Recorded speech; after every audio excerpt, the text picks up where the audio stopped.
How to fix the driver might be corrupted or missing code error 39. Hey everybody, welcome back to a new video. In this video, we're gonna learn how we can fix that error of code 39 and the error of your driver being corrupted. So without any delay, let's start with the process on how we can do that. But before that, don't forget to hit that like, share, and subscribe icon. So if you're getting that kind of error message on your device when you're trying to open any of the folders from another disk or drive, or including your computer's folder.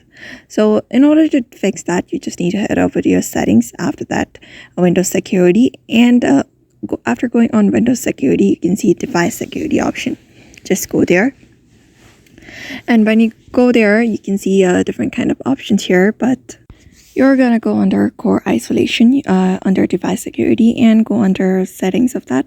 After that, here you can see memory integrity. If this just turn that option on, and after that it's done, just close it up, your Windows security, and get to the registry editor. Just search for registry editor in your search bar, and you just need to type in the prompt that I'm showing on my screen right now. Just go to the prompts here, go to the registry here.